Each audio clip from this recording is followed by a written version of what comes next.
e tudo, faz um projeto, coloca vidro, espelho, de todo jeito, e quer porque quer que a gente faça o impossível para poder executar aquilo, sendo que muitas vezes não tem para onde correr, não tem como executar. Aí a gente tem que interferir, entendeu? Entrar em contato com o arquiteto, entrar em contato com o cliente e falar que não tem como. E aí, só que a gente costuma dizer que é uma mão de obra, né? Que a gente passa um tempo. Na sim. vidraçaria, a gente está com uma demanda muito grande, sabe? E tem muito Que bom. cliente que não entende, que acha que é só dizer eu quero isso, isso e isso, e que a gente vai passar um orçamento em meia hora, como se você faz um orçamento de roupas. Não, esse tanto de roupa dá tanto isso, pode levar. Não é assim. A gente vai atrás de todo um levantamento, de ver o que é possível, o que não é possível, principalmente quando é projeto grande, que via imagem, via projeto, detalhamento para a gente estudar, sabe? E às vezes a gente fica horas estudando, porque não é só, a gente não quer só dizer que não dá para fazer, a gente quer dizer que não dá e apresentar uma forma que vá, assim, boa. Sabe? Aí isso acontece muito e a gente fica, aí eu fico, já e a minha patroa fica até falando, não, tu vai se formar, tu já vai olhando essas coisas, porque quando for, você tem que entrar em contato com todo profissional. Por exemplo, se tem o engenheiro, então a gente vai lá, traz como essas coisas alguma vez, para saber se é possível, da mesma forma de uma vidraçaria, pesquisar para saber se é possível, porque às vezes você dá uma expectativa enorme ao cliente, como já aconteceu várias vezes lá, o cliente fica naquela expectativa daquele projeto e a gente vai lá e tem que, infelizmente não é possível executar, mas a gente pode fazer assim, é bem complicado. Essa questão também do arquiteto abandonar. O senhor não tem noção do tanto de reclamação que a gente está recebendo de cliente a respeito disso. E por isso que, assim, eu trabalho na vidraçaria, mas está sendo experiência tanto para mim, sabe? Porque tem coisas que eu estou vendo como fazer, o que fazer e o que não fazer quando estiver atuando, entendeu? Tem gente que fica... Já é uma experiência, tem gente que fica super chateada e a gente tem que estar lidando diretamente com o cliente. Então, lá na loja, a gente meio que acaba sendo tudo. Assim, fica dando aquela assistência que quem era para estar dando era o design que fez o projeto, era o arquiteto. E às vezes o arquiteto dá o projeto, faz aquilo, o cliente tem que se virar. E quando está tudo pronto, aí o arquiteto está lá, filmando, lindo, meu projeto, pá. E isso, assim, é uma experiência que eu estou só absorvendo. O que eu vou fazer, o que não fazer, é massa. Assim, e assim, já traz um pouco do que a gente vai conversar na aula de hoje, que é a questão de o arquiteto ele não pode viver naquela bolha dele, né? E principalmente aqui focando na nossa aula com relação a sistemas, é basicamente isso daí, só mudando o nome de vidraçaria para o projeto de vidro, né, de vidraçaria para o projeto de estruturas, porque vai ter impacto na arquitetura e a arquitetura, se ela não tiver, assim, vamos dizer, realista, não vai dar para executar do jeito que está na projeção, né? Vocês não gostam de ouvir isso, mas, pô, no SketchUp tudo dá certo. Se você quiser botar um negócio voando lá, ele fica. E aí, olha só a responsabilidade. Você vai apresentar para o cliente, né? Você vai apresentar para o cliente aquilo ali, ele vai criar, como você disse, a expectativa. E aí, ao longo do processo, ele vai, a partir dali, ele vai só se decepcionar. Porque colocou aquilo na cabeça, e aí já não vai poder ser feito, porque tem que ser feito um ajuste. É chato você dizer um não, né? Para uma pessoa que já tem aquilo como verdade, entendeu? Então, esse negócio da sua experiência é bom, né? Você vai ter compartilhado essa experiência aí, porque na vidraçaria você está vendo, muitas vezes eu já vi isso, tá? Um painel frontal, uma esquadria, que lá no SketchUp você pega um painel de 6 metros de altura, só de vidro, né, para dar aquela leveza naquele ambiente, é uma abertura completa numa fachada, por exemplo, que vai compor a volumetria da fachada também, né, uma esquadria também compõe a fachada, e esse vidro não vai poder ser executado. Me corrija se eu estiver errado, mas, pô, 6 metros de altura, 6 metros de altura, sem nenhum elemento de suporte do vidro, o vidro pesa, né? Muito. Então aí já entra naquele negócio que a gente estava conversando no começo da aula, né? Que é a pele de vidro, já dá essa mesma aparência para quem está no exterior, porém ela tem estruturação ali a cada 60, a cada 80, 1 metro, né? Então, Tanto não seria possível, porque acho que, assim, ainda não tive. Foi até o senhor trouxe até um questionamento que eu vou fazer quando eu for trabalhar. Eu acho que não é possível fazer um temperado de 6 metros de altura, tanto pelo não preço dá. e outra. Mesmo que fosse possível, o preço seria inviável. Inviável demais. Eu até digo assim, viu, Pamela? Porque o negócio de preço depende muito do cliente. É Aí vocês têm relativo, que né? ter, Tem isso também. vocês têm que ter essa flexibilidade, né? Engenheiro e arquiteto, principalmente arquiteto, que é o que tem o primeiro contato. Vocês vão ter que ser um pouco de psicólogos, na verdade, porque vocês vão entender a necessidade do cliente e, em algum momento, entender o seguinte: esse cliente aqui ele quer muita coisa, mas ele não tem ele não está disposto a, não é disposto, ele não tem condições de ter um projeto como esse que ele quer. Então você tem que indiretamente, você não vai fazer essa pergunta para ele, mas indiretamente saber quanto que ele quer gastar, qual é o target que ele tem de preço para aquele empreendimento, para aquela reforma, para aquela construção. Então, alguns clientes vão querer somente status, ou seja, ele não vai olhar a pedra para escolher, vai dizer eu quero uma pedra boa, Portinari, porque Portinari tem um nome, né, etc. Estou citando aqui, nem deveria, mas tem que ser uma pedra de marca boa e que está na moda, que esteja na moda, para poder todo mundo que vê minha casa entender que eu estou, né, com status ali.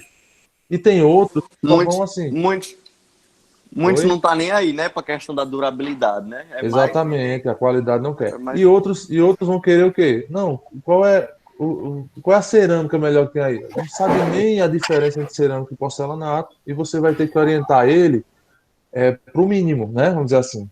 Então depende muito do que você conversa com o cliente. Por isso que é bom que você passe um tempo com ele, né? Sente, converse, nunca resolver as coisas por telefone.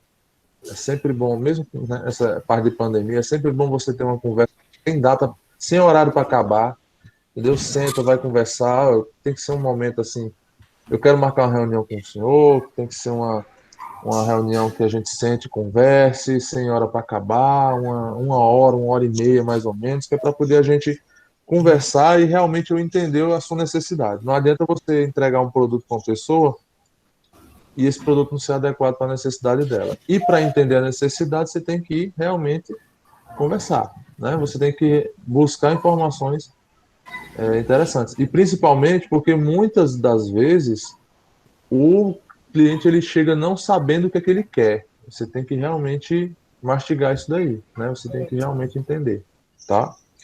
E assim, esse negócio de dar notícia, né? Dizer que não, mas propor uma solução. É interessante isso. Quando você só evidencia os problemas, pessoal, isso aqui não é nem só para a vida profissional, não, tá? Mas quando você só evidencia o problema está na sua testa. Tipo assim, aquela pessoa ali só traz problema, entendeu? Então, quando você chega assim, por exemplo, o que você citou aí, ó, esse projeto aqui é inexequível, mas você não vai chegar dizendo isso para o cliente, você diz assim, olha, essa esquadria, ela é muito grande, ela vai pesar bastante, eu vou precisar colocar um elemento aqui no meio. E, primeiramente, você vai conversar com quem? Se tiver essa possibilidade, você vai conversar com o profissional que fez o projeto. E isso até contribui, porque com o tempo ele mesmo vai dizer, poxa, eu não vou botar mais esse pano aqui de 6 metros de altura sem nenhum elemento estrutural, porque não vai passar, não vai dar certo, não tem no mercado, né? Agora, vocês sabem que é o projeto arquitetônico desafiador que vai trazendo novas tecnologias. Essas demandas, elas vão trazendo novas tecnologias. Então, assim, tem que haver um certo meio termo quando a gente fala de especificação diferenciada. Você vai especificar alguma coisa muito diferente, você tem que pesquisar. Pô, será que isso já foi feito em algum lugar? É muito caro para trazer isso para cá? Então, faz parte daquela pesquisa de especificação do projeto. Eu acho que eu já falei aqui lá em hidráulica, né? Pessoal, tirem sábado, quando vocês começarem. Agora não, que a gente tem aula, né? Mas tirem o sábado para ir andar nas lojas, conhecer os materiais que vocês vão poder especificar, tá? Conhecer os porcelanatos, o nível de preço desses porcelanatos, vocês vão se identificar com alguns, vão gostar de alguns e outros não. Então, vocês vão começar a ter ali um banco de especificações, né? Dá uma olhada nos rodapés, né? Por que que as residências só tem que ter rodapé de porcelanato, né? Por que que não pode ser aqueles de PVC ou aqueles de poliuretano, né?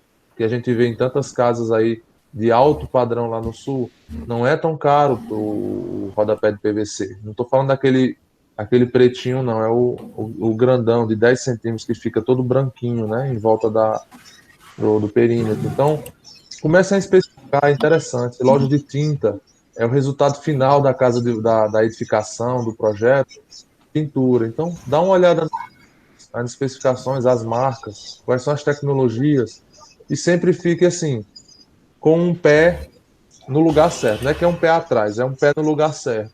O vendedor vai dizer que o produto dele é top, né? Então, você tem que conhecer, fala com alguém que constrói, né? Fala com um colega que já teve experiência com aquilo ali. Ó, esse produto aqui dá problema? Como é que é esse produto aqui? Dá uma pesquisada. Com o tempo, esse conhecimento de especificação vai fazer com que você só coloque no projeto especificações que, vamos dizer assim, são executáveis, entre aspas. É uma esquadria que realmente dá certo fazer, é uma escada viável, é um revestimento de pedra que você sabe que aquele revestimento é caro. Hoje em dia, revestimento de pedra, né, com junta seca, está muito caro e não é pelo material, é realmente pela. Tá, todo mundo começou a usar, de 3 anos para cá começou a usar e ficou caro, né? O mercado é assim. Então, a gente tem que trabalhar conhecendo o que a gente está fazendo. É como eu disse na turma passada, acho que eu não falei isso para vocês. Um designer de automóveis, ele não precisa entender de mecânica, mas ele tem que saber por alto qual o tamanho do motor que vai ter no carro para ele dimensionar, vamos dizer assim, o volume que vai ter ali no capô. Né? Tem capôs que são mais curtinhos, outros maiores, carros mais largos. Então, se alguma especificação diz respeito ao projeto que você está trabalhando, você tem que conhecer um pouco sobre aquela especificação, beleza? E essa foi o que a gente conversou ontem, é a base do motivo pelo qual nós temos que entender as estruturas, tá? Bom, e esse exemplo aí de que você está aprendendo na vidraçaria vai se aplicar também na arquitetura, né? Mesmo que seja um ramo da arquitetura, mas já dá para entender isso, né? É feio, você que está na situação de fornecedor, é feio você chegar a um projeto na sua mesa que não dá para executar, né? Que não tem como ser feito. Aí você pensa assim, poxa, esse profissional aqui tem um certo desconhecimento sobre aquilo que ele está especificando. Então, esse projeto é aquele negócio. O projeto vai ser muito diferente do real, né? Quanto mais próximo o projeto arquitetônico fica do resultado final, mais qualidade o arquiteto teve, porque ele especificou, ele foi atrás, ele se preocupou. Uma coisa que poderia parecer um detalhe, ele não deixou para lá, ele foi lá ter certeza de que aquilo vai sair da melhor maneira possível. E é assim que você tem que trabalhar, você é reconhecido por isso. Aí entra naquilo que a gente falou, tentar ser reconhecido não pelas projeções 3D que o arquiteto bota no Instagram, né? Mas sim reconhecido pelas fotos reais, assim, ó, obra finalizada. Isso é importante. É óbvio que você mostrar o seu trabalho, a renderização, ela é uma maneira de você mostrar o seu trabalho, isso é importante, né? Também não é extremismo de dizer, não pode botar uma projeção 3D. Não, de maneira alguma, você tem que fazer isso. Mas como eu falei, no 3D, numa renderização, tudo dá certo, né? Mas quando você mostra que realmente o projeto foi executado, aquela volumetria que você propôs deu certo, aí sim, dá um resultado de que você trabalha bem. É óbvio, alguns projetos de arquitetura são tão desafiadores que a engenharia também fica de parabéns, né? E assim é que acontece a coisa. O arquiteto ele desafia ali a engenharia, mas dentro de uma coisa que pode ser executada. E aí o resultado fica maravilhoso. Oscar Niemeyer, né? E os seus trabalhos. Ali é o maior exemplo de união entre arquitetura e engenharia. Eu vou pegar o nome deles para trazer ao longo da disciplina, mas Oscar Niemeyer trabalhou com dois engenheiros, né, assim, na sua vida profissional, principalmente com dois engenheiros, que trabalhavam full time com ele para desenvolvimento dos projetos. Ou seja, os dois trabalhando juntos foi um dos quesitos que favoreceu o resultado dos projetos dele. Então vejam que quando você trabalha as atividades que envolvem o seu projeto junto, você tem um resultado muito melhor. E é isso que a gente vai trabalhar aqui. Beleza? Bom, mais alguém tem alguma experiência sobre isso daí? Sobre especificações de projeto que podem ser executadas ou não? Alguma experiência também dessa parte? Muito bom, Pamela. Obrigado aí por compartilhar isso daí, porque realmente isso acontece bastante no mercado. E eu falei dessa esquadria de 6 metros é porque ocorreu em um projeto lá da gente, né? Quem estava executando. Então, o cliente até ficou chateado. Pô, mas não dá para fazer, não tem ninguém que faça esse vídeo. Não, a Tempera já não faz um vídeo desse tamanho. Então, não dá para executar. E o vidro que vai ficar na parte de cima, ele tem que ser fixado em algum lugar para não cair. É até risco de vida isso, porque se um vidro daquele cai lá de cima, mata quem está embaixo, né? Beleza? Então vamos lá, gente. Olha, ao passo que eu for falando aqui algumas atividades, alguns assuntos, né, que são relacionados à análise estrutural, aí vocês vão me dizendo, quando eu resgatar algum item, aí vocês dizem, Paulo, eu vou fazer perguntas, né, e vocês confirmam ou não, se tem alguma dúvida sobre aquilo, e sejam sinceros, porque tem problema nenhum vocês dizem, não, Paulo, isso aí eu não lembro muito bem. A gente reestrutura novamente o conteúdo, tá? O comprometimento aqui é com o conteúdo, tá bom?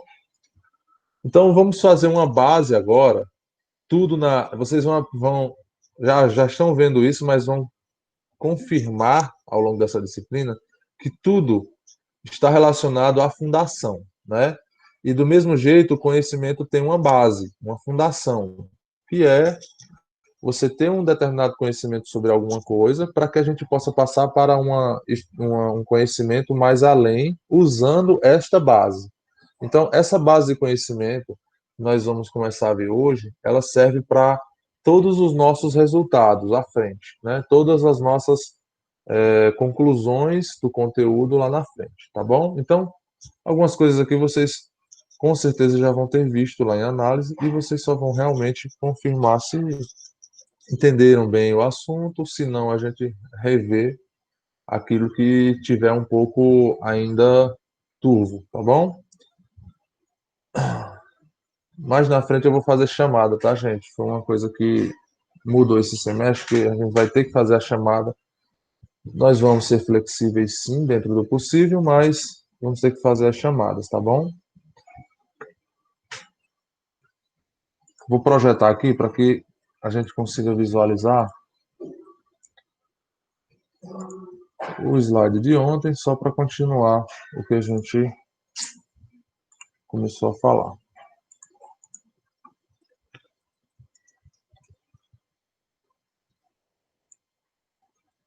Nenhum problema, não tem nenhum problema de áudio aí não, né? Áudio ou vídeo.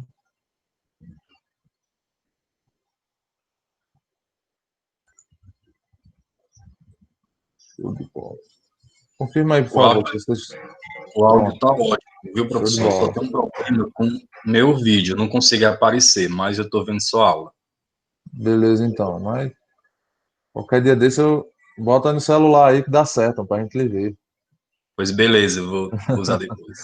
Ó, vou projetar a tela aqui, vocês só me confirmem aí, por favor, se vão ver a minha apresentação. Só estou mostrando agora, deve aparecer aí para vocês. É aquele slide de ontem, tá?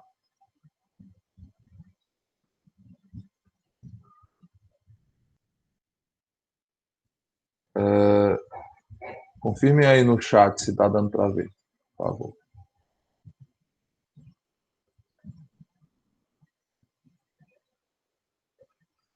Ok. Jantar ok, Lohana ok, beleza. Pessoal, tô vendo aqui no celular que tem gente mandando mensagem, gente aqui da turma mandando mensagem, eu olho depois, tá bom? Hoje eu dou aula até às 18. Então, vocês também vão ter aula até 18, então depois eu dou uma olhada, tá? E respondo. Então vamos lá, pessoal. Olha só. Dentro desse contexto aí que a gente estava falando, né, basicamente foi o que vimos ontem na ementa, tudo tem a ver com o conhecimento que o arquiteto agrega à sua formação, né? E uma coisa daquele texto lá da ementa, né, a justificativa pela qual Sistemas 1 está na grade, ele cita lá sobre as leis físicas que atuam sobre uma volumetria, sobre um elemento, sobre a arquitetura. O principal deles, né, a principal ação física em uma arquitetura é a da gravidade, tá? Então, a arquitetura e engenharia global, você pode dizer que ela é global, porque a gravidade ela atua de forma semelhante em todos os pontos do globo, mas tem algumas particularidades dependendo da região em que você está, do continente que você está e o clima que você está. Então, por exemplo, um profissional de engenharia aqui no Brasil, ele pode ter uma formação na região Nordeste, uma formação na região Sul. O que é que muda? Eu tenho uma base principal, mas eu tenho materiais diferentes nas duas regiões. Eu tenho especificações diferentes nas regiões, culturas diferentes. Então, algumas coisas relacionadas aos materiais, ao setor produtivo, vão mudar de uma macro-região, de uma micro-região para outra. Porém, a gravidade é a mesma. Então, o que eu quero falar com isso? Se vocês forem atuar, por exemplo, em outras regiões do país, ou outras regiões do globo, né, vocês vão vocês vão ter aquele impacto cultural no que diz respeito também ao profissionalismo que você atua. Então, a maneira de se fazer arquitetura em outros locais do mundo é diferente. Em outros locais do Brasil é diferente. Mas, no geral, conceitos relacionados à compatibilização, à gravidade, a ações físicas, ventos, etc., vão ser ações semelhantes, tá? São comuns a qualquer local em que você está atuando. Então, a gravidade ela é a principal, porque ela atua de forma semelhante em todo o globo. Então, toda a arquitetura que você concebe, né, que você faz ali uma volumetria, que você está projetando, que você cria, ela vai sofrer a ação da gravidade, que é uma força que remete a massa do corpo em força destinada ao núcleo do globo. Então, ou seja, sempre vai ter o peso vai sempre atuar para o chão, né? Tendo isso em mente, você lembrando disso, que todo o peso que existe tem que ir para o solo, né? Tem que ir em direção ao núcleo da Terra. Alguns conceitos, alguns trabalhos que vocês vão desenvolver já vão ser bem estruturados, assim como bem pensados em como resolver a problemática do peso que essa estrutura vai ter. Quero dizer com isso que você sabendo que aquele elemento ele vai precisar ser suportado, mesmo que a volumetria ela queira trazer ali uma imagem de uma ideia, né, de flutuação, que isso é bem comum na arquitetura, você tem que buscar maneiras de levar aquele peso daquela estrutura que está flutuando, né, seja uma laje, seja uma viga, seja um pórtico, levar ela para o chão, para que ela seja destinada corretamente para o chão, tá? E aí entra em um outro aspecto que nós vamos falar daqui a pouco, é o caminho das forças. Então, a gravidade, ela vai sempre atuar nos corpos, tá? Por definição, a força da gravidade ela é proporcional à massa do corpo, certo? E inversamente proporcional ao quadrado da distância entre eles. Isso aqui é a definição física, tá? Então, basicamente é o seguinte: a gravidade aqui na Terra, ela se comporta de uma forma comum em todos os locais devido à massa da Terra. Ela está agindo sobre os outros corpos. Ah, Paulo, então a força que um corpo do professor Paulo, que é grande, e a força do corpo de uma pessoa pequena, de uma pessoa mais leve, essas forças são diferentes? Sim. É o comum que nós chamamos de peso, tá? Então, o peso do Paulo é maior, o peso de fulano é menor. Essa força, ela é diferente porque a massa do Paulo é maior, a massa do fulano é menor, tá? Então, o que nós costumamos chamar de força de peso, na verdade, é uma força devido à gravidade. Quem tem maior massa tem maior peso, né? Tem maior força, peso, tá bom? Então, dessa mesma forma, nós temos que entender que os corpos, né, seja uma laje, seja uma cobertura, seja uma parede, elas têm uma massa específica e ela vai retomar a uma força empurrando para baixo. E aí eu tenho que, através da estrutura, resolver esse problema para que ela não caia, para que ela se mantenha ali na volumetria que eu fiz, que eu propus, tá? Então, a atração gravitacional da Terra confere peso aos objetos e faz com que eles caiam ao chão. Cair no chão, né? No caso, em direção ao núcleo da Terra. Em qualquer parte do globo, onde você estiver, você olha para o chão, você está olhando assim no sentido, você não vai estar vendo, óbvio, mas você está olhando no sentido do núcleo da Terra, que é o centro da massa da Terra, tá bom? Por isso que nós somos atraídos sempre para o chão. E aí vem a função da estrutura, como eu acabei de dar spoiler agora há pouco, conjunto de elementos ou indivíduos dispostos a se interrelacionar entre si, ficou redundante aqui, desculpa, gente, esse interrelacionar entre si ficou redundante, para desempenhar uma determinada função, permanente ou não. Aqui eu vou abrir uma observação sobre essa definição de estrutura. Pessoal, a gente quando na parte técnica, né, quando a gente está trabalhando aqui na arquitetura, na engenharia, né, nós acabamos por achar que projeto é só aquela planta que a gente imprime, aquele papel que a gente imprime, e que estrutura é sempre concreto, madeira, aço, aquele que deixa as arquiteturas em pé. Mas na verdade, esses dois conceitos, eles não vêm da construção civil, tá? Então, projeto, na verdade, ele é o desenvolvimento de uma atividade que tem um objetivo. Então, por exemplo, quando você vai fazer um projeto de expansão de uma determinada rede de farmácias, estou dando um exemplo. Então, existe um projeto de expansão dessa rede de farmácias. Não é um projeto civil, né? Não é um projeto de edificações. É um projeto gerencial para expandir a rede de farmácias. Então, o projeto não necessariamente ele é aquela planta, tá? Muitos alunos ainda têm essa concepção, porque chega lá do ensino médio, não trabalhando muito esse conceito de projeto, né, de gestão de projetos, e aí quando entra aqui, começamos a falar todo dia, né, na faculdade, projeto, projeto, projeto, projeto, e aí fica como se fosse realmente aquilo, o projeto é apenas aquela planta, o que a gente planeja fazer em uma edificação. Eu tive esse choque de realidade sobre a definição de projeto quando eu saí da faculdade e fui trabalhar numa empresa que ela era de engenharia, mas ela tinha essa concepção de projeto como uma parte gerencial, tá bom? Então, quando falar projeto, quando você for conversar com clientes num nível de gestão, né, de grandes empresas, eles vão falar, olha, nós queremos desenvolver um projeto para a implantação de uma rede, de um shopping aqui na região do Cariri.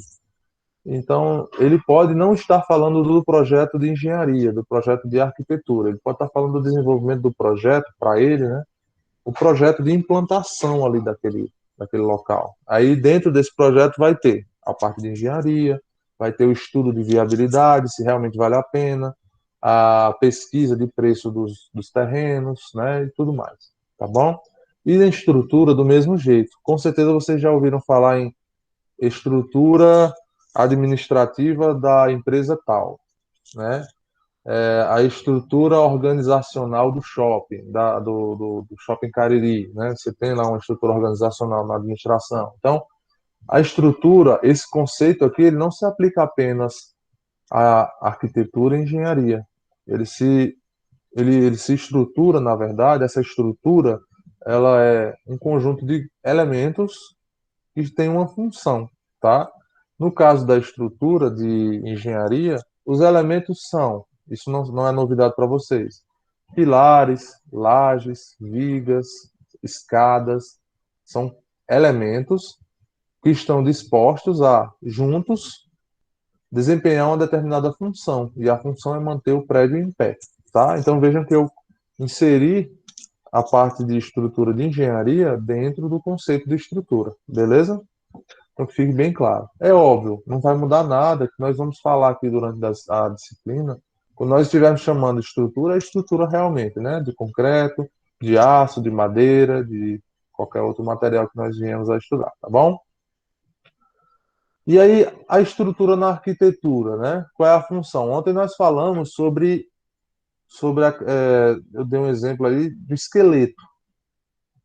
Então, assim, nosso corpo, ele reflete a forma, né, a geometria do nosso esqueleto, correto? Então, do mesmo jeito, é na arquitetura. A arquitetura, ela é concebida, né, aquele volume, e aí a estrutura vem de tal forma a fazer essa arquitetura ficar de pé e manter aquela volumetria que foi proposta pelo arquiteto, tá bom? Depois, mais na frente, eu vou falar um pouco sobre essa questão de a estrutura ela ficar escondida, embutida dentro da volumetria, né? Que no começo da arquitetura era o contrário, né? A estrutura ela era sempre os projetistas sempre tentavam deixar a estrutura à vista, deixar a estrutura à mostra, tá? Então, a estrutura na arquitetura, ela é isso. São os elementos pelos quais o projeto de arquitetura são viabilizados ou edificados, tá? Então, eu quero que vocês entendam só o processo para que a gente comece a conversar sobre isso. O processo é, uma arquitetura ela nasce a partir de uma necessidade. Essa necessidade ela pode ser do cliente, pode ser a necessidade de um consumidor final, e aí um empresário vai atender uma demanda, né, da sociedade para tentar viabilizar um negócio. Então, a arquitetura ela vem atender uma demanda, né, que vocês chamam no PA de plano de necessidades, que vocês hoje recebem tudo prontinho quase. Mas na vida profissional vocês vão ter que desenvolver isso, né? Desenvolver o plano de necessidades para que vocês comecem a trabalhar o projeto. E aí, depois do projeto já definido ali os espaços necessários, aí você começa já, antes de terminar a arquitetura, já começa a conceber a estrutura, fazer uma concepção estrutural de como aquilo vai ficar em pé. Então, basicamente é isso, gente. A concepção estrutural é o arquiteto se preocupando em como o projeto dele vai ficar de pé. Pronto, é a forma mais simples de entendimento, beleza? Só que tem um problema, né? Nisso tudo aí, né? Você primeiro concebe a arquitetura, depois já vai fazer uma concepção estrutural. Só que no começo da execução da obra, quem vem primeiro é a estrutura. Está entendendo o problema? Se a estrutura não estiver casada no projeto, ela vai ser edificada primeiro e, geralmente, se uma compatibilidade não for observada entre a arquitetura e a estrutura, quando a estrutura estiver pronta, quem vocês acham que vai ser adequado qual dos dois projetos vai ser adequado para o outro? Geralmente, devido a questões de sequência executiva e de custos, é a arquitetura quem sofre, infelizmente, né? Porque a estrutura começa, ela é executada primeiro, e depois é que a arquitetura vai ser realmente viabilizada, né? Com os fechamentos, os painéis, as pinturas, os detalhes, os acabamentos, etc. Então vejam que o arquiteto se preocupar com os aspectos estruturais do projeto é muito mais importante do que vocês poderiam estar imaginando, porque a estrutura ela é a primeira a ser executada na obra. Se tiver algum erro ali na concepção, já foi. Já temos um problema aí para garantir que o projeto arquitetônico seja executado da maneira que ele foi concebido. Beleza? Todo mundo entendendo até agora? Então, assim, é um detalhe que muitos de vocês já provavelmente compreendem isso muito bem, mas que é difícil você colocar o pingo nos is. A importância realmente de você estar trabalhando concepção estrutural é para respeitar o seu projeto, né? É para que o seu projeto seja edificado certinho. Então, muitas vezes, ao longo do curso, você fazendo PA, correndo atrás de prazo ali para entregar certinho, vendo com o professor os pormenores do projeto, você esquece para que você está fazendo aquele projeto.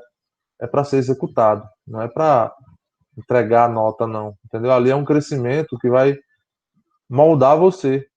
Então, é tão importante aquilo ali quanto um projeto real que vocês vão estar fazendo lá no mercado, tá? Então, se preocupem com o resultado final. Não é o resultado final a impressão, é o resultado final a inauguração, certo? Bom, tendo em vista esse negócio aqui de que a estrutura na arquitetura são os elementos pelos quais o projeto de arquitetura são viabilizados ou edificados, você tem que respeitar alguns aspectos físicos, tá? Então, os conceitos básicos aqui que eu encaro como uma revisão lá de análise estrutural. Existe a força-peso, que são os carregamentos, acho que a estrutura vai sofrer, tá? Então, para que serve uma arquitetura? Primeira resposta, são espaços dispostos para uma determinada função ou um determinado público-alvo, não é isso? Então, se for residencial, são salas, dormitórios, higiene pessoal, lavanderia, cozinha. Então, são elementos que têm uma determinada função. E cada um desses ambientes, pessoal, tem um tipo de carregamento. Vocês acham que o peso de por exemplo, dá um exemplo aqui, o peso de uma biblioteca é o mesmo peso de uma sala de aula? De maneira alguma. O peso de uma biblioteca, eu tenho áreas livres, apenas com mesas, beleza, mas eu posso ter também, na hora de alterar um layout, que é bem comum, ter ali naquele mesmo local estantes com centenas de livros. E livro pesa, viu? Vocês sabem disso, né? Então, vocês botam o livro na mochila, as costas ficam doendo. Livro pesa. E na estrutura é a mesma coisa. Uma laje para uma biblioteca ela é diferente de uma laje para dormitório ou uma laje para sala de aula. Então, carregamentos, eles são diversos para cada função. Por isso é interessante que você conheça qual é o objetivo daquela edificação, né? E isso eu tenho no projeto arquitetônico. Aquele nome que você coloca do ambiente no projeto não é só de enfeite, não. Aquilo ali é para que seja tratado aquele ambiente como ele deve, com as cargas mínimas de utilização para aquele tipo de ambiente, tá? Então, se for uma coisa bem genérica no projeto, tipo, você vai fazer a sala de um bloco, vai projetar um bloco de uma faculdade que tem diversas salas. Muito bem. Você não vai, sala 1, 2, 3, 4, 5, 6, 7, não. É sala de aula. Porque imagina-se que numa sala de aula existam cadeiras e pessoas. Nas normas de engenharia tem especificações de peso para uma sala de aula. Agora, se você coloca lá laboratório, vamos dizer que é uma faculdade de medicina, laboratório de química. Um laboratório de química tem equipamentos específicos, quando está sendo usado tem um peso específico, então acaba que a carga dele é diferente de uma sala de aula. Do mesmo jeito como eu citei agora há pouco, se uma dessas salas for a biblioteca, tá? Então, se for uma biblioteca, você vai colocar lá que é uma biblioteca 1, biblioteca 2. Ou seja, a gente sabe que aquela carga naquela laje ali vai ser bem maior. certo? Então, os carregamentos, eles são conhecidos através do projeto arquitetônico também. Então, vejam como é importante, quantas informações um projeto arquitetônico traz para desenvolver a concepção estrutural.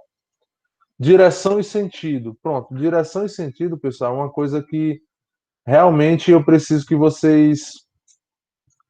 Nós vamos demorar um pouquinho mais a falar sobre isso, porque a direção e sentido, muitas vezes, ela não é entendida corretamente por todo mundo. Eu vou usar o exemplo Juazeiro Barbalho, tá? Eu estou na Avenida Juazeiro Barbalha. Eu estou determinando aqui em que direção eu estou. Eu estou na direção Juazeiro Barbalha. Agora, eu estou indo, eu estou voltando. Aí eu tenho sentido, tá? Então eu estou na rodovia Juazeiro Barbalha, sentido Barbalha. Então, direção e sentido, tá bom? Por que que isso é importante? Bom, quando você está trabalhando uma volumetria, pode ser que você queira tratar alguns aspectos de flutuação, alguns elementos em balanço, alguns elementos com vãos maiores, e isso tudo vai causar uma excentricidade ali na estrutura.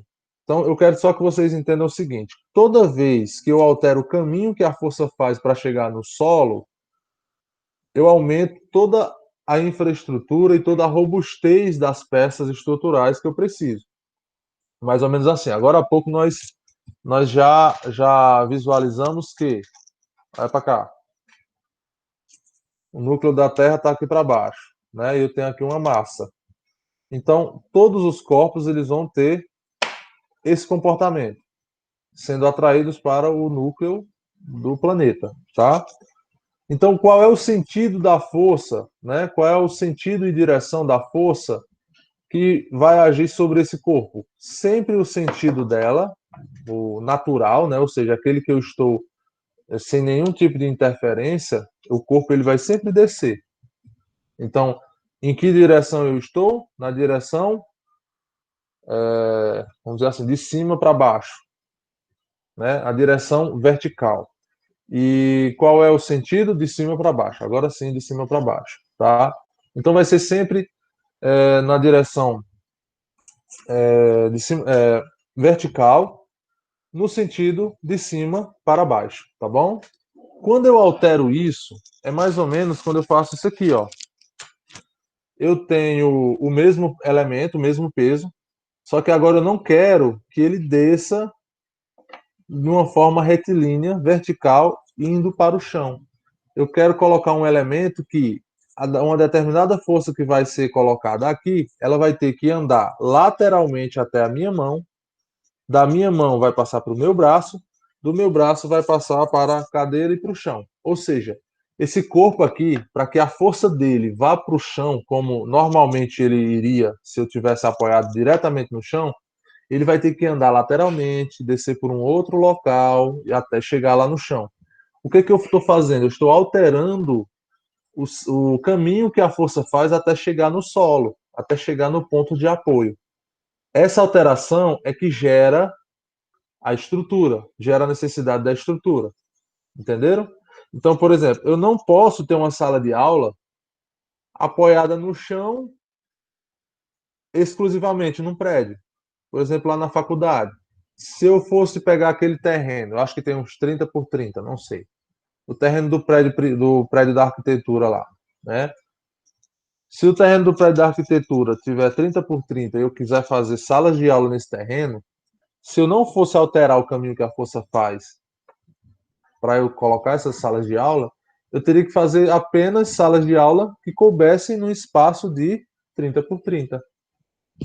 Um aproveitamento de área bem pequeno. O que que eu fiz ali? Edifico ali um prédio que ele tem elementos horizontais e verticais, que é o esqueleto que nós vimos no slide anterior, e esses esqueletos eles vão pegar a carga de uma sala de aula, jogar para as laterais até encontrar os pilares. Então, primeiramente a laje, né?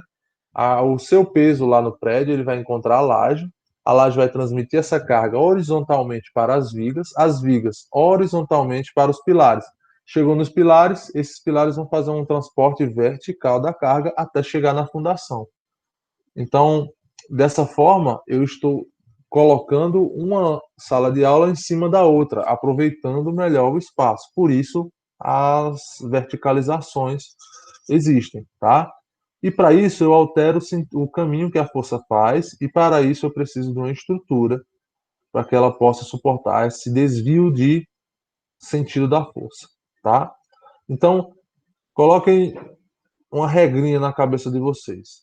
Sempre que você alterar o caminho que a força iria fazer, você vai precisar de uma determinada porção de estrutura. Quando eu falo porção, é volume da peça, quantidade de concreto, inércia, que nós vamos falar mais na frente, tá?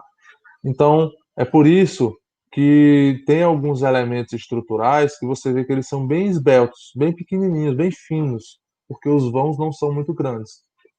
Mas quando você tem elementos estruturais maiores, é porque a carga foi muito desviada, certo? É um exemplo disso quando você faz um projeto de um duplex, por exemplo, que as paredes do pavimento superior não se encontram com o pavimento térreo.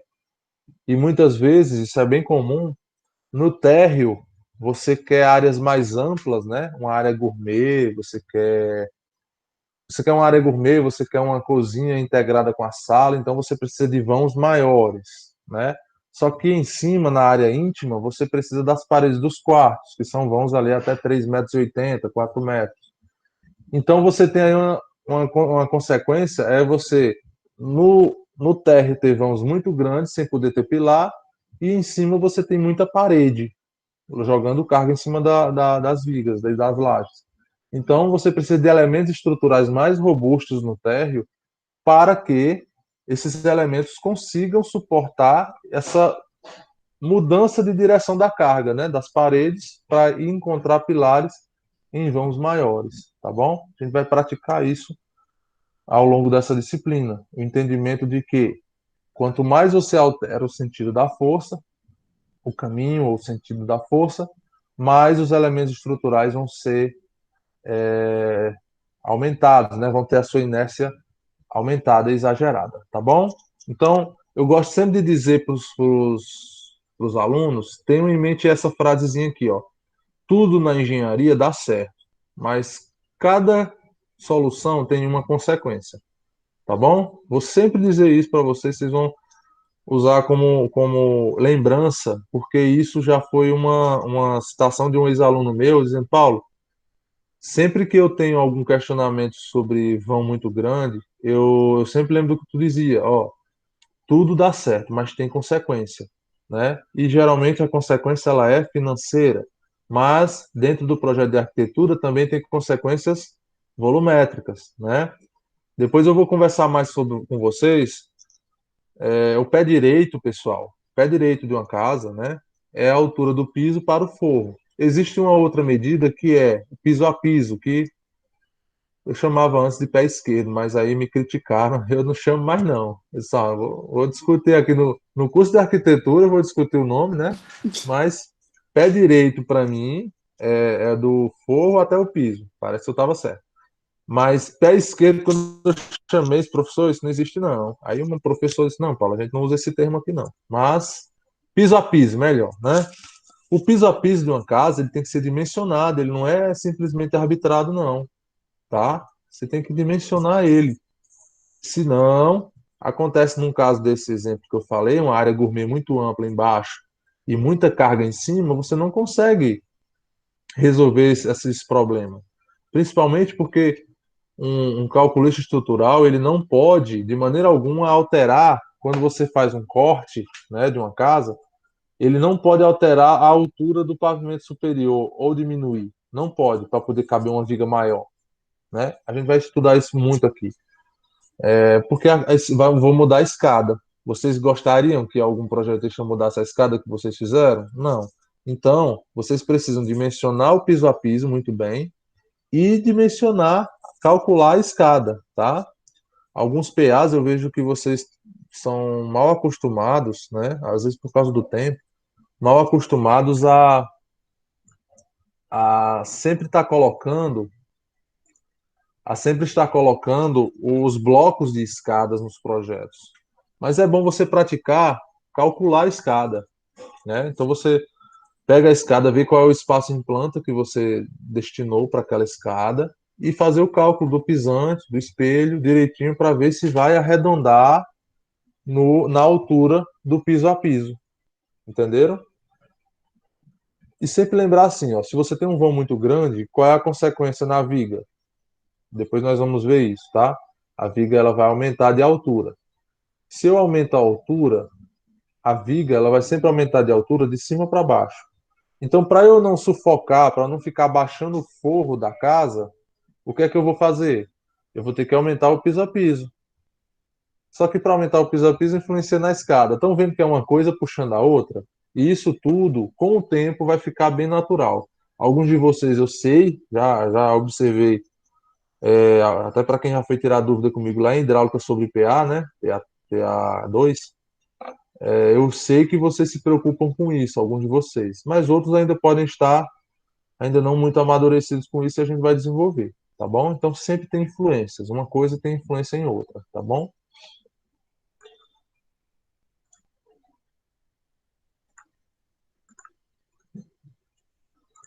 Nenhuma dúvida até agora, né? Pronto, então direção e sentido nós vamos entender isso como o caminho que a força vai fazer, tá? E aí vem agora, caminho da força, tá? Caminho da força está relacionada com a direção e sentido, porque sempre que eu tiver a aplicação de uma carga, essa carga ela vai chegar na fundação, de uma forma ou de outra, tá? Então eu tenho que ter elementos estruturais para levar essa carga lá para o chão. Então, é sempre você se preocupar em como o peso daquela laje, como o peso daquela escada vai ser transmitido para o solo, tá bom? E aqui eu tenho uma diferenciação entre pressão e tensão. Eu coloquei aqui um negócio para facilitar o entendimento, né, que era bem comum os alunos terem dúvidas sobre isso. Pressão e tensão. A unidade de pressão, ela é a mesma de tensão, tá? Então, por exemplo, qual é a unidade de pressão? Quilos por metro quadrado. Qual é a unidade de tensão? Quilos por metro quadrado, tá? Algumas unidades, elas são diferenciadas porque trabalham com pressão barométrica, por exemplo. Então, tem uma variaçãozinha aí. Mas aqui, para nosso entendimento, basicamente a pressão e tensão, as unidades são as mesmas. E qual é a diferença entre elas? Eu coloquei aí, ó, uma segunda palavra que vai tentar facilitar um pouco para vocês. A pressão, ela é uma força aplicada sobre uma área. Isso aí é um conceito físico, tá? Pressão sendo força sobre área, então já está deixando bem claro que é uma força que ela atua numa superfície. Então, nós dizemos que a pressão ela é externa ao material. Então, quando é que eu estou aplicando uma pressão em uma bola? Por exemplo, quando eu chuto essa bola. Então, eu tenho uma força que o meu pé vai atuar, né, devido àquela energia que eu dispus ali na minha perna, e ela vai ter uma pressão, uma área de contato do meu pé com a bola. Então, uma força atuando sobre a superfície da bola, uma área da superfície da bola, vai gerar uma pressão na bola. E tensão? A tensão, pessoal, é aquela força que o material da bola, não é a parte interna da bola, não. É a interna do material. É a parte interna do material. Então vamos dizer que a bola é feita de borracha, tá? Uma borracha. Então a tensão ela ocorre dentro daquela borracha que forma a bola, né? Que segura aquele ar comprimido lá dentro da bola. Então esse material que compõe a bola, né? Ela está sofrendo uma tensão para não explodir. Por que uma bola explode? Porque a parede da bola não suporta a tensão que foi aplicada. Entenderam? Então, por exemplo, quando eu falar de pressão em uma sapata, então a pressão vai ser a força que o pilar está exercendo em cima da sapata. A sapata é um elemento estrutural, né? Vocês viram lá em análise. E o que é a tensão do material? É a tensão que existe dentro do concreto da sapata, dentro do concreto que compõe a sapata. Então, a pressão ela é externa ao elemento e tensão ela é interna ao elemento, tá? Neste caso de uma sapata, a pressão é aquela força que o pilar está agindo sobre a área desse pilar, né? No caso, em cima dessa fundação. E a tensão é aquela tensão entre os materiais, né? Entre as moléculas que compõem o material que está compondo ali aquela sapata, tá bom? Vou dar um exemplo, que eu gosto muito de dar esse exemplo em sala de aula. Imagine que vocês estão dentro de uma boate, né? Faz tempo e vai demorar. Mas vocês estão dentro de uma boate, lotada, lotada, lotada, lotada. Vamos dizer que uma boate já está lotada e entram mais 7 pessoas dentro dessa boate. Mais 7 não, 70. Entram mais 70 pessoas dentro dessa boate. O que vai acontecer ali dentro? Eu vou aumentar a quantidade de pessoas num lugar só e aí elas vão tender a se aproximar. Cada uma delas vão tender a se aproximar mais, correto? Nesse caso, nessa boate, tá tendo um show de rock. Não sei se alguém aqui gosta de rock, mas está tendo um show de rock. Vocês já devem ter visto que tem um show de rock aí, hoje em dia são só os alternativos, né? Que o cantor se joga em cima da plateia. Com essas 70 pessoas, ficou todo mundo bem próximo. Essa pessoa, esse cantor, quando ele se jogar, eu vou ter muito mais moléculas ali, muito mais pessoas ali naquele espaço. Isso aí é chamado de tensão, vamos dizer assim, a tensão é como se fosse a saturação de pessoas que estão ali. Então, a probabilidade dele cair no chão e bater a testa no chão é bem menor, concorda? Então, isso ocorre em um determinado material, se em um determinado volume, que é a boate. Tem muita molécula de um material, significa que esse material ele tem as moléculas mais próximas umas das outras. Sendo assim, ele é um material chamado denso, é uma densidade maior, ele pesa mais por unidade de volume. Agora, imaginemos que chegou no final da festa e foram embora, daquelas 70 pessoas foram embora, a boate já ficou mais vazia. Se esse cara se jogar, ele vai ter uma probabilidade maior de poucas pessoas tentarem segurar ele e ele cair no chão e se espatifar, não é isso?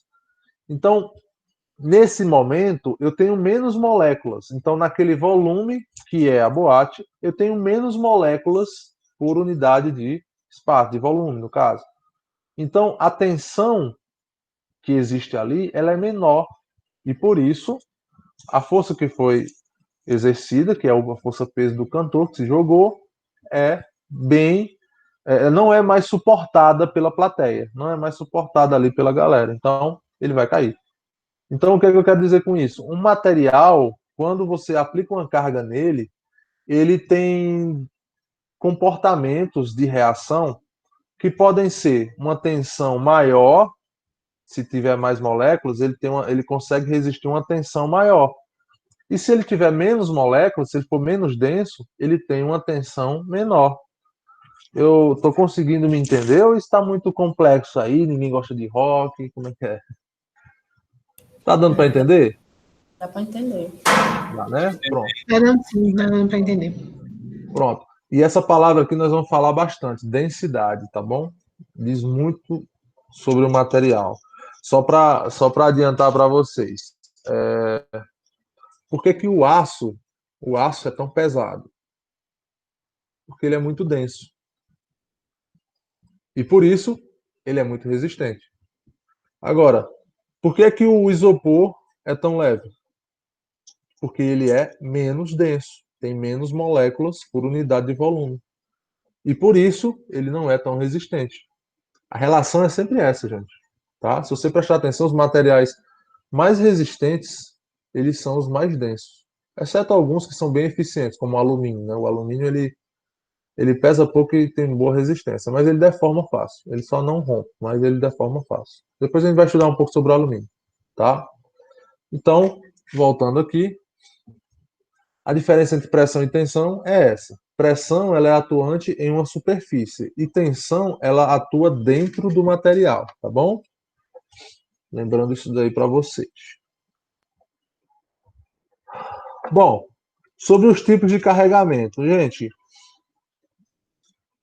numa volumetria de uma determinada edificação, você pode ter carregamentos que são pontuais, como por exemplo, vou dar um exemplo, um balanço, está bem recente na minha cabeça porque resolvi um problema desse. Um balanço instalado, um balanço para 4 pessoas instalado em um ponto apenas, que é aqueles balanços meio que, não sei se vocês estão me vendo, aquele balanço que ele tem um ponto só, né? E a cadeirinha, ela tá aqui embaixo, tem 2 pontos de suporte da cadeirinha, mas é só um ponto de fixação na laje, né? Fica um triângulozinho, aqueles balanços bem bonitinhos, um padrão americano. Um balanço que cabe 4 pessoas sentadas, né? Aí eu fui logo pensando assim, imagina se for 4 Paulos sentados aqui. Então, foi mais ou menos por aí que eu fui fazer o cálculo. E aí você tem numa laje, olha só, numa laje, né, que é um elemento, vou pegar aqui, ó. A laje é um elemento, vamos dizer assim, esbelto, né? É como se fosse uma placa. E eu tenho um ponto aqui, ó, ponto mesmo, né? Vamos dizer assim, a carga concentrada sendo puxada para baixo. Isso aqui é a pior situação para uma laje. É o pior tipo de carregamento para uma laje. Já é ruim você fazer uma parede de tijolo, por exemplo, em cima de uma laje, de alguns tipos de laje. Imagina você ter um balançador, né, fixado em uma laje, tá? Então, assim, o tipo de carregamento ele é muito importante você entender como o carregamento vai ser colocado ali naquela estrutura, para você saber como ela precisa ser reforçada, né? Então, é muito importante a gente saber os tipos de carregamentos. Então, vamos lá. Eu posso ter um exemplo como esse, né? Um balançador em uma laje, que, sim, só retomando, né? A solução para uma laje já existente receber uma carga pontual de um balanço, realmente foi entrar em contato com o arquiteto e dizer, olha, será que a gente não pode... Olha, viu, Paloma? Não, viu, Pamela? Eu não disse não, né? Essa palavra não, você evitando também, é interessante que você não fica com um não taxado na testa. Eu cheguei e falei, olha, esse balançador, ele não, nesse ponto aqui, ele vai concentrar a carga na laje. E bem do lado, a um meio metro, 40 centímetros do lado, para o lado, eu tenho uma viga. Então, é muito mais fácil a gente absorver a carga pontual em cima de uma viga do que no meio de uma laje. Dá para a gente afastar esses 40 centímetros? Tranquilo, tranquilo demais, entendeu? Então a arquiteta foi super proativa para dizer, não, dá certo, eu vou mudar nas projeções. Esse balançador, na verdade a gente chama de balançador, mas não é para estar balançando muito, é realmente para sentar e se movimentar um pouco, né? Então não tem problema algum. Então veja que a informação de que não dá para botar ali, ela pode ser dada de uma outra forma, como você mesmo falou, já dá a solução, né? Ó, faixa aqui 50 centímetros, dá certo. Beleza? Então, a carga ela pode ser aplicada, né? Eu tenho que considerar isso, eu tenho que dizer quando essas cargas aplicadas serão necessárias no projeto. Então, é interessante que o balançador, a questão do balançador, por ter sido feita depois do projeto arquitetônico, né? Não está no projeto arquitetônico original, já causou esse problema, né? Que a gente teve que alterar o balanço 50 centímetros. Se tivesse já desde o início, essa viga que estava a 50 centímetros daquele ponto, ela que seria modificada para passar no local certo, entendeu? Então veja que, mais uma vez, a compatibilidade, se você pensar durante o projeto de arquitetura, já em todos os aspectos para a estrutura, você já evita de alterações. Eu tenho os carregamentos distribuídos linearmente, que é o caso de uma parede, né? Uma parede ela vai distribuindo o peso dela em uma linha, tá? Tem lajes que absorvem esse tipo de carregamento e tem outras lajes que não conseguem absorver esse tipo de carregamento, tá? Elas podem ser distribuídas em área, é um exemplo, o peso do revestimento, né? O peso do porcelanato em um determinado piso. É um exemplo de carga distribuída em área, tá certo? E eu tenho, devido a esses carregamentos, né, aplicado, distribuído linearmente, distribuído em área, eu tenho a ocorrência de alguns outros tipos de carregamento, como cortantes, que podem existir quando você tem alguns elementos industriais sobre as vigas, né, que fazem ali o esforço cortante atuar pontualmente. Eu tenho cargas variáveis e tenho cargas acidentais, né? Variáveis, por exemplo, uma sala de aula. Hoje as salas de aula da Unijuazeiro estão vazias, mas essa laje ela tem que estar preparada, né, no cálculo para uma sala de aula cheia. Isso são cargas variáveis ao longo do dia. Eu tenho carregamento e à noite, quando a faculdade está fechada, eu não tenho carregamento. São cargas variáveis. E cargas acidentais. A carga acidental é tipo, eu vou na sala de aula, ainda usando a sala de aula como exemplo, eu vou fazer um congresso que eu vou precisar colocar mais pessoas do que o esperado ali dentro daquela sala, né? Então, isso é um tipo de carga acidental que vai ocorrer acidentalmente, não todos os dias. Ela não é uma carga usual, tá bom? Bom, a aplicação dessas cargas, pessoal, elas vão gerar esforços. Esforços estes que são esses aqui, ó. Esses esforços são esses esforços aqui, ó. Vou pegar aqui um laser. Esses esforços aqui são as tensões internas, tá? Então, quando eu aplico um determinado carregamento em uma estrutura, seja ela de concreto armado, seja ela de madeira, seja ela de aço, eu vou gerar tensões internas no material. Entendimento dessa tensão é mais ou menos isso daqui, ó. Eu vou para academia. E vou pegar aqui, ó, esse peso, né, da academia e vou fazer musculação no braço, ok? Quando eu estou com o braço esticado, o peso que está na minha mão, ele está sendo transmitido, o peso dele está o peso do peso, que chama de peso, né? O peso do peso está sendo transmitido para o solo através do meu corpo. Então, olha só, ele vai andar daqui, passar por todo o meu antebraço, meu braço, até chegar no ombro e do ombro descer pelo meu tronco, tá? Pelo meu corpo. Então, esse peso, tá? Esse peso aqui, ele vai ser suportado por um determinado esforço, e esse esforço, que é uma tensão, está agindo no meu braço. É tanto que se eu ficar muito tempo com esse peso aqui, ó, nessa posição, o meu braço vai começar a cansar, a fadiga, porque ele está agora sofrendo uma tensão, tá bom?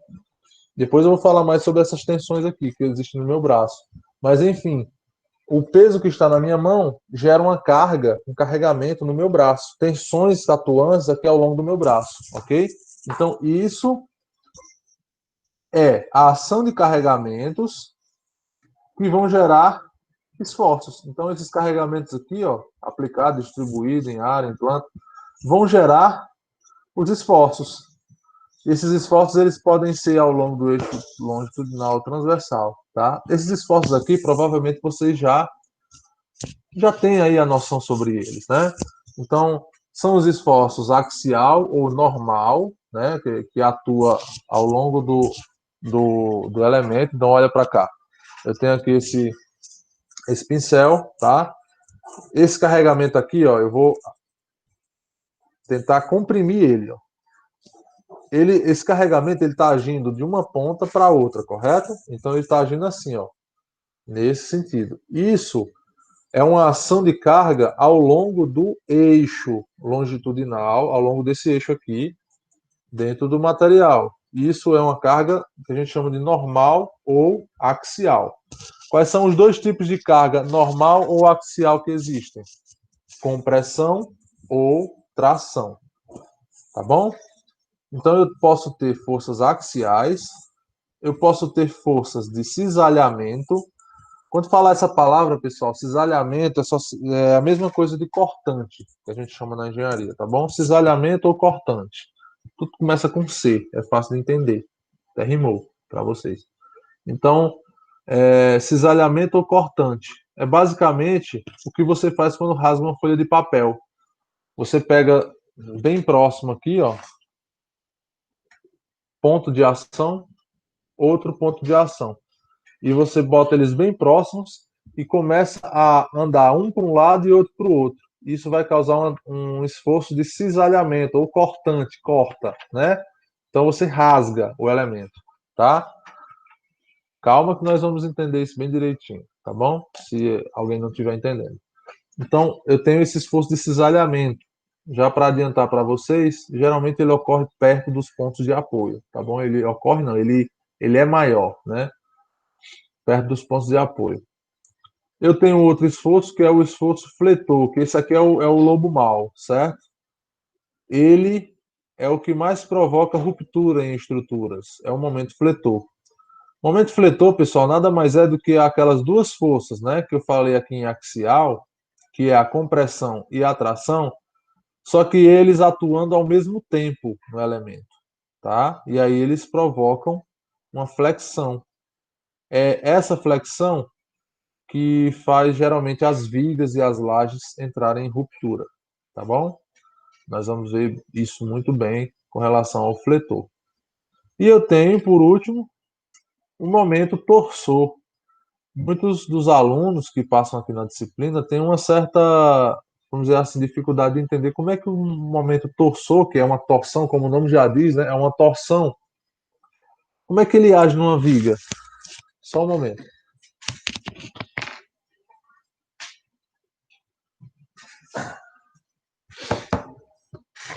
Vou apresentar aqui para vocês agora um companheiro da nossa disciplina, uma ferramenta de alta tecnologia que ajuda muita gente, que é essa viga, né, de EVA.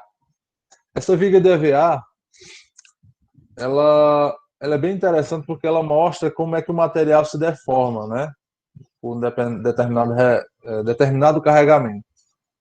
E o esforço de torção, pessoal, é basicamente isso, ó. Quando existe algum esforço que tende a girar a seção transversal, realmente torcendo essa viga. É claro que eu estou exagerando aqui, uma viga nunca vai deformar desse jeito, uma viga estrutural. Mas esse é mais ou menos o esforço que vai acontecer em uma viga. Aí muitos alunos têm dificuldade de entender como é que uma viga de concreto ela pode sofrer esse tipo de torção. Eu não consigo imaginar como é que alguma coisa vai torcer a viga. E aí nós vamos ver situações reais de como esses carregamentos são atuantes na estrutura, beleza? Bom, então, ó, dentro desses aspectos aqui, eu tenho aquele velho desenhozinho, né, de uma viga isotrópicazinha aqui, para que a gente faça esse estudo. Então, aqui tem o gráfico de cada uma, né, em um elemento que está sofrendo esses esforços. O mesmo elemento pode estar sofrendo todos os esforços aqui, todos esses esforços ao mesmo tempo, tá bom? Então, uma viga, por exemplo, ela pode estar sofrendo um esforço axial ou normal, nessa viga aqui, ó. Por que ela está sofrendo um esforço normal? Quando falar de normal ou axial, é ou compressão ou tração. Compressão ou tração, tá certo? Então, aqui, ó. Nesse caso aqui, eu tenho compressão ou tração, certo? O sinal da compressão, ela é negativa. E o sinal da tração, ela é positiva, tá certo? Então, eu tenho essa configuração nas forças axiais ou normais. São esforços que comprimem ou tracionam, beleza? O cisalhamento, pessoal, é aquele esforço que tenta cortar. Lembra desse C aqui, ó. Cortar, tá bom? Então, ele atua... eu gosto de dar apelidos para essas forças, sabe? E depois vocês vão entender o porquê que eu estou falando isso. E essa força de cisalhamento, o apelido dela é o Maria vai com as outras. Quando a gente começar a estudar essas reações aqui, vocês vão ver que quando uma força de reação atinge aqui a viga, o gráfico do cisalhamento ele segue exatamente o alinhamento dessa força. Então, por exemplo, se essa viga tem um apoio aqui, ó, nesse ponto, e um apoio aqui nesse ponto, aí você começa a fazer o estudo desse lado de cá para lá, aqui eu tenho uma reação. É a reação que o pilar está agindo nesse ponto de apoio. E aí a força sobe, ó. Enquanto não tiver uma força atuando, ela não se mexe. Quando chega aqui, ó, tem essa força apontando para baixo. Então, aqui o que ela vai fazer? Seguir exatamente o sentido que essa força está mandando descer. E ele vai descer quanto? Exatamente o valor dessa força. Quando chegar aqui, a partir daqui até o outro ponto de apoio, não tem nenhuma força agindo. Mas quando chegar aqui, eu tenho uma reação. Reação de onde? Desse ponto de apoio aqui, ó. E aí ela vai subir e zerar, tá? Sempre no cisalhamento e o zero. A gente vai relembrar isso daqui, tá bom? Momento fletor é o bicho-papão. Momento fletor, o apelido dele é do contra, mas depois eu explico por quê. Não vou explicar agora não, porque vai perdurar demais. Então, o momento fletor, pessoal, ele é o elemento, ele é o tipo de esforço, né, que mais sobrecarrega o elemento, tá bom? É o motivo pelo qual nós temos as barras mais pesadas dentro de um concreto armado. Digo mais pesada é maior que os estribos, tá bom? Então eu vou explicar como é que você entende. Vocês usaram muito o F-Tool, não foi, gente? Sim, não. O que é isso? Não usaram, não? Samia resolveu no quadro essas vigas, assim, tipo fazer as reações de apoio, essas coisas. Foi tudo no quadro. Pronto, ótimo. Então já facilita um pouco aqui o nosso trabalho, viu? Ótimo. Que até um tempo ela fazia no F-Tool, porque realmente o tempo era muito curto, mas aí ela conversando com ela, nós concordamos que era melhor vocês sempre passarem pela resolução no quadro. Então, quando ela não dava lá, eu dava aqui, entendeu? Então, só que nesse semestre agora, nessas férias agora, eu não conversei com ela, por isso que eu estou perguntando a vocês. Então, vejam que quando você for resolver o problema, né, do momento fletor, como é que eu desenho o gráfico, Paulo? Como é que eu sei que uma força aplicada pontualmente, como essa daqui, vai gerar um gráfico aqui em forma de V? E aí a gente tem uma técnicazinha que dá para entender. Eu chamo ele do contra, tá? E outra, o momento fletor, pessoal, é igual a uma rede, quando ele é biapoiado, tá? Quando tem dois apoios, quando tem um apoiozinho aqui, ó, e um outro apoio aqui, para desenhar o gráfico do momento fletor, é só você imaginar uma rede. Aqui não tem uma ponta, uma seta pontual, então é como se você colocasse um peso pontual na rede. Como é que ela fica? Assim. E se você colocar uma carga distribuída, tipo o próprio peso da rede, que é a distribuída, como é que ela fica? Ela fica assim, né? Então, eu gosto muito de usar essa referência com relação ao momento fletor para facilitar o entendimento de como o gráfico deve ser desenhado, dependendo da carga que está sendo atuada. E o momento fletor? Desculpa, o torsor. Torsor é uma torção, tá? Geralmente o gráfico de torção, se não tiver uma ação no meio aqui, que geralmente é uma viga, depois eu explico isso, ele sempre vai ser assim, ó, igual o esforço axial ou normal, certo? Ele sempre vai ser um gráfico retangular com uma intensidade fixa do começo ao fim, tá bom?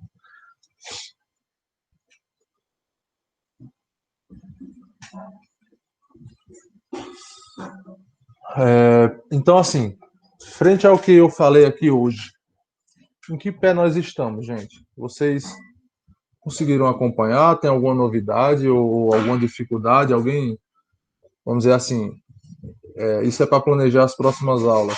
Vocês acham que a gente tem que andar com cuidado nesse terreno ou a gente pode seguir de uma forma mais tranquila?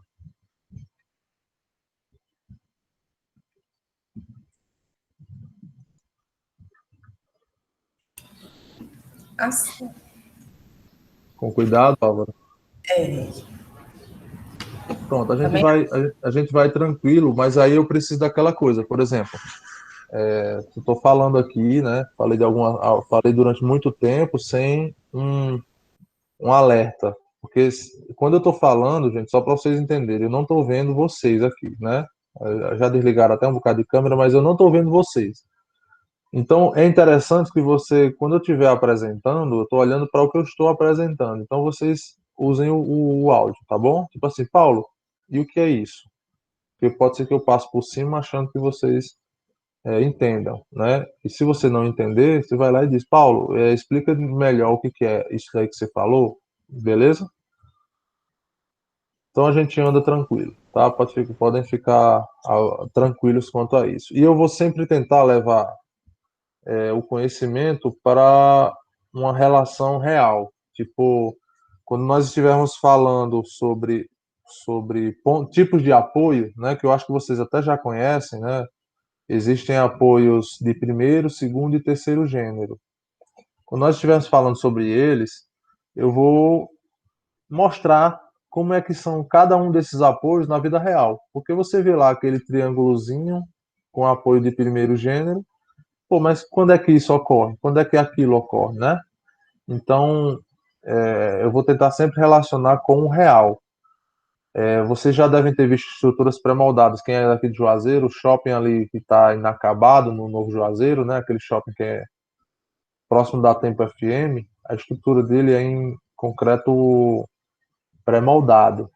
As ligações entre os elementos estruturais são diferentes de um projeto que é executado em loco, né? E isso tem influências arquitetônicas, tem influência na fachada, tem influência interna, tem influência nas instalações, nos pés direitos, etc. Tá? Então, por isso, é importante que vocês entendam a diferença de cada um, né? Qual consequência vai trazer influência na geometria e na volumetria, beleza? Bom, então aqui, só para finalizar, cada material desse aqui, ó, ele tem um... Não é nesse aqui, não é nessa. Cada material desse aqui, ó, cada esforço desse aqui vai gerar uma tensão no material, tá? E existem materiais, sistemas estruturais que se destacam em que se destacam em um elemento desse e outros materiais que já não são tão bons em outros, tá? Vou dar um exemplo para vocês. O concreto simples, né, sem aço, ele é horrível para tração. Ele não aguenta tração de maneira alguma, ele trinca logo. Por isso que existe o concreto armado. Ele possui aço na sua composição para que as regiões tracionadas, quem vai trabalhar mais é o aço, é a barra de aço e não o concreto. Só por isso, só com a barra de aço é que o concreto consegue suportar esse esforço aqui de flexão. Por quê? Porque o esforço de flexão nada mais é do que compressão e tração na mesma seção transversal. E isso nós vamos lembrar bem aí nas próximas aulas, tá? Logo agora nessas próximas aulas, beleza? E o momento torsor, ele é um tipo de esforço que o concreto ele precisa do aço, principalmente nas suas laterais, que a gente chama de aço de costela, né? Nas vigas, porque senão você vai torcer o concreto e ele vai trincar logo, tá? E isso não se deseja em uma estrutura de concreto. Tudo bem? Então é isso, pessoal. Para a aula inicial, realmente é uma revisão, né, de algumas coisas que nós vamos precisar ver. E a principal mensagem aqui dessa aula é isso aqui, ó. Foquem aqui. Direção, sentido e caminho que a força faz. Por que é que eu preciso de um pilar grande, um pilar robusto, com uma largura grande ou com um comprimento grande? Devido a alterações do caminho e direção que a força faz. Porque é esse pilar quem vai descer a força inteira para a fundação, a força de um prédio inteiro. Por que é que uma viga ela é alta? Por que é que uma viga tem uma inércia muito grande? Exatamente porque eu alterei a direção e o sentido da força e o caminho que a força vai ter que fazer para chegar na fundação é através dessa viga. Quanto mais peso e mais vão ela tiver que suportar, maior o tamanho dela. Então, esses aqui são os elementos que nós vamos conversar bastante aí ao longo dessa aula, tá bom? Beleza, pessoal? Show de bola. Tá devagar, né? Bom, eu vou fazer a chamada aqui. Eu acho que nós estamos na lotação aí da sala, né? Que eu estou acompanhando aqui 15 pessoas. Temos mais matriculados, mas alguns não vieram hoje. Não tem problema não, a gente vai acompanhando ao longo da semana. Eu sei que o sábado vai ser aqueles... Nos sábados, a gente vai ter que fazer atividades e tudo mais, porque muita gente não vai poder vir assistir a aula. E nós vamos ser flexíveis com isso, porém, eu preciso fazer a chamada, tá, gente? Infelizmente, o sábado é letivo, para a gente cumprir nossa carga horária. Como eu disse, né? A gente não vai fingir que dá aula e vocês fingem que aprendem, né? Tem que realmente seguir ali um cronograma. Então, eu vou separar as aulas mais tranquilas para os sábados, tá?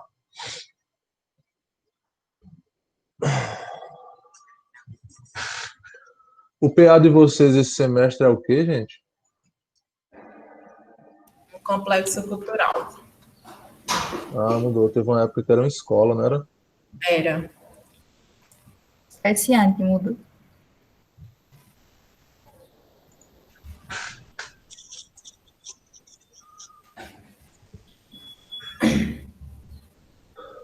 Para lembrar os velhos tempos, eu vou chamar e vocês respondem aí, tá bom?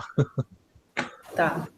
Liguem aí o áudio, por favor. Eu não estou vendo vocês agora. Eita, ocorreu um erro.